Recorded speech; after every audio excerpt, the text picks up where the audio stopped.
आज भी अल्लाह की उन अस्माए हुस्ना पर बात करूँगा जो ख़ास अस्माए हुस्ना अल्लाह तबारक व तआला ने अपने मुख्तलिफ अंबिया इकराम को तकसीम किए थे। अच्छा, तो ये ख़ास अस्माए हुस्ना है जो चहल अस्मा कहलाते हैं जी। अस्माए अरबाईन इसको कहते हैं। ये कुल 41 है, 41 हैं, अच्छा, लेकिन इनका उन्वान चहल अस्मा कहलाता है, यानी 40 अस्मा। ये 40 अंबिया इकराम अलैहिमुस्सलातु वस्सलाम को अल्लाह ने ये अस्मा अता किए थे।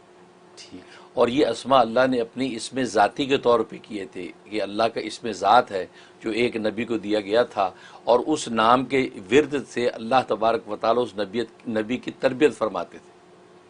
तो लिहाजा आदम अलैहिस्सलाम से लेके नीचे मखसूस बहुत से अंबिया जिनमें ये 40 अस्मा तकसीम किए गए, उनको अस्मा अरबाईन कहते हैं। तो उसके ज़रिए से अंबिया की तरबियत हुआ करती थी और रूहानी मरातिब वो तय करते थे। तो ये वो अस्मा हैं, लिहाजा वो उनको अस्माए ज़ाती के तौर पे दिए थे। लेकिन जब सरकार दो आलम सल्लल्लाहु अलैहि वसल्लम की बेशत हुई और आप ख़त्म नबूवत का ताज पहन कर आए और ख़ातमुन नबिय्यीन का टाइटल आपको नसीब हुआ, तो आपको अल्लाह तबारक व तआला ने वही अस्माए ज़ाती, अस्माए सिफ़ाती के तौर पे दिए और अपना नाम अल्लाह वो इसमें ज़ात के तौर पे अता किया। सुभान अल्लाह को इसमें जलाला कहते हैं। जी। तो ये इसमें जलाला जो है अल्लाह, ये इसमें ज़ाती के तौर पे आपको दिया गया, और उन जो नबियों को ज़ाती तौर पे दिए थे वो आपके लिए सिफ़ाती तौर पे इनायत कर दिया गया। सुभान तो ये वो अस्मा है, बड़ी अजीब इसकी बरक़ात हैं। चुनांचे इसलिए इमाम फ़खरुद्दीन राज़ी रहिमहुल्लाह ताला अपनी किताब सिर्र मकतूम के अंदर इन अस्मा के बारे में लिखते हैं कि हर नबी की ये कोई तकसीम किए गए और वो नबी उसका विरद करता था और वो अपने मरातिब आलिया पर आगे से आगे बढ़ता चला गया। सुभान तो लिहाजा सबसे पहला नाम जो है वो अल्लाह तबारक व तआला ने आदम अलैहिस्सलातु वस्सलाम को अता किया। पहले नबी, हुआ ये कि आदम अलैहिस्सलातु वस्सलाम को जब जन्नत से निकाला गया तो उनके साथ सांप को और इसी तरीके से मोर को भी निकाला गया, क्योंकि सांप और मोर की रेशा दवानी से ही इब्लीस जन्नत के अंदर पहुंचा था और सारा वो इग़वा हुआ था। तो उनको भी ज़मीन पे फेंका गया। तो आदम अलैहिस्सलाम ज़मीन पे जब आए तो बड़े अफसुर्दा और मुतअस्सफ़ रहते थे कि भी जन्नत मुझसे छूट गई, अल्लाह की क़ुरबतें छूट गई, अब ये दुनिया के जंगल बियाबान में, तो जंगलों में बियाबान में रोते ज़ारो ख़ुतार रोते फिरते रहते थे। तो कुछ समझ में नहीं आती थी कि कहाँ जाऊँ, क्योंकि मेरे अल्लाह ने मुझे आसमान से ज़मीन पर गिरा दिया। तो इसी आहुजारी के अंदर फिर रहे थे। तो जब अल्लाह तबारक व तआला को उसकी आहुजारी उनकी पसंद आ गई, अपनी फजल रहमत करने का इरादा किया, और बाद रिवायतों में आता है कि 350 साल तक रोते रहे। अच्छा, चौंचे अब्दुल्लाह इब्न अब्बास फरमाते हैं 350 साल तक आदम रोए। जब फजल इनायत अल्लाह की हुई तो आदम अलैहिस्सलाम की नज़र मोर पर पड़ी। मोर के जो पर वो मोर फैलाता है ना, तो वो खूबसूरती से उससे पर फैलाए हुए, तो उस परों पर जब नज़र पड़ी तो उसको देखते ही आपके अंदर एक ख़ास इल्हाम पैदा हुआ और एक क़ुव्वत बातिनिया आपके अंदर ज़ाहिर हुई। उस क़ुव्वत बातिनिया से आपने वो अपना वो नाम अख़ज़ कर लिया, जो नाम अभी मैं बताने वाला हूँ, वो नाम आपने अख़ज़ कर लिया। जैसे वो नाम अख़ज़ हुआ अल्लाह तबारक व तआला का, उसको आपने पढ़ना शुरू कर दिया।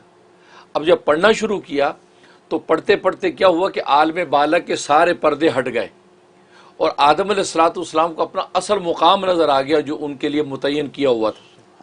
सुभान, उसको देख के आदम अलैहिस्सलाम खुश हो गए कि भी अल्लाह ने मुझे जन्नतों से फेंका तो है, लेकिन नहीं, अल्लाह ने हमेशा के लिए मुझे ऐसे नहीं रखा, मेरे लिए अल्लाह ने वो मुकाम बना रखा है। तो मुकाम को देखकर आप खुश हो गए, इतने खुश हुए कि इसको बहुत कसरत से पढ़ने लगे।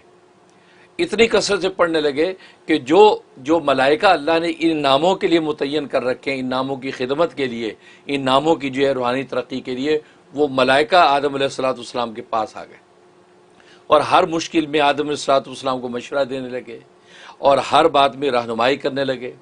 यहाँ तक कि आदम अलैहिस्सलाम को कोई बात पूछनी होती उन मलाइका से पूछते हैं।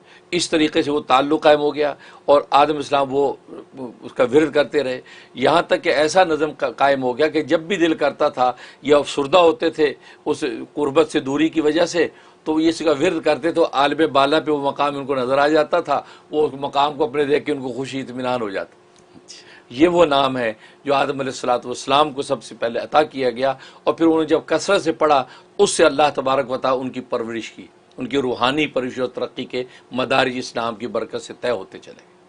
और वो नाम है सुबहानका ला इलाहा इल्ला अंता या रब्बा कुल्ली शैउन व वारिसहु व राज़िक़हु व राहिमहु या सुबहानु।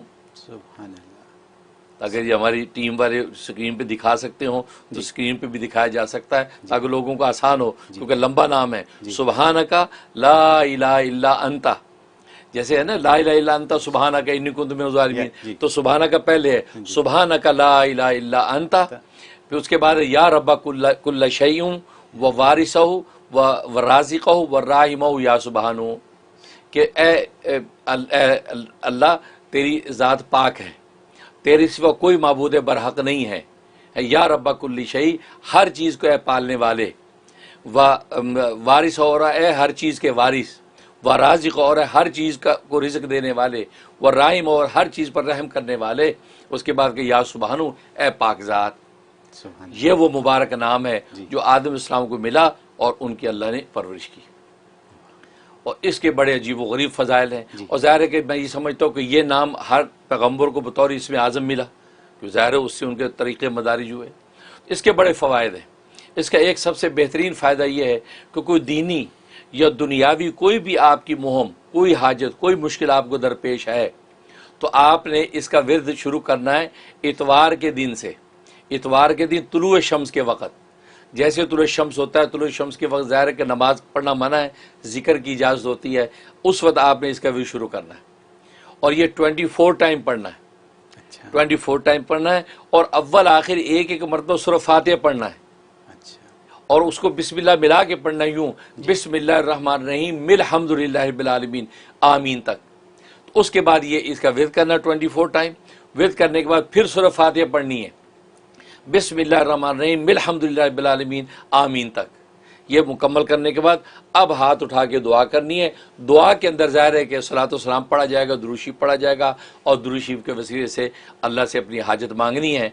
तो ये आप 41 डेज़ की नीयत से शुरू करेंगे, किसी भी किस्म की हाजत और ज़रूरत होगी अल्लाह गैब से पूरी कर देंगे। सुभान अल्लाह। भले दीनी ज़रूरत हो, भले दुनियावी ज़रूरत हो, ज़बरदस्त आपको जिसका समरा नज़र आएगा। सुभान ये इसका फ़ायदा। वाह। और दूसरा इसका फ़ायदा ये है कि अगर इंसान की जो पेशी है हाकिम वक़्त के सामने, या बादशाह जो है वो सलामत के सामने, या ये कि यानी काजी अदालत के सामने पेशी है, या किसी बड़े के सामने पेशी है, और ख़तरा है कि वो आप पर नाराज़ होगा, या ऑलरेडी आप पे नाराज़ और आप उसे बुला लिए, तलबी कर लिया, आ जाओ, अब आप परेशान हैं, तो कोई परेशान हो, ये ज़बरदस्त ये इसमें इसका विर्द करें। इसका विर्द अव्वल आखिर सूरह फातिहा का, ये याद रखें इन असमा में अव्वल आखिर सूरह फातिहा पढ़ा जाता है। अच्छा। एक एक मरतबा। हाँ, दुरूद शरीफ दुआ के अंदर आप पढ़ेंगे, विर्द के अंदर आप नहीं पढ़ेंगे। तो अव्वल आखिर सूरह फातिहा पढ़ के दरमियान में आपने ये इसम 21 टाइम पढ़ना है। 21 टाइम पढ़ के तसव्वुर में उस बादशाह की तरफ फूंक दें, या ये कि अगर वहाँ पहुँच गए और सामने वो है तो चुपके से उसकी तरफ दम कर दें, तो दी बेस्ट। करने के बाद अब आप पेश हो जाएं, अब हैरान हो जाएंगे कि जो आदमी इतना वसीला था आप पर मेहरबान हो जाएगा। इसके अंदर ये तासीर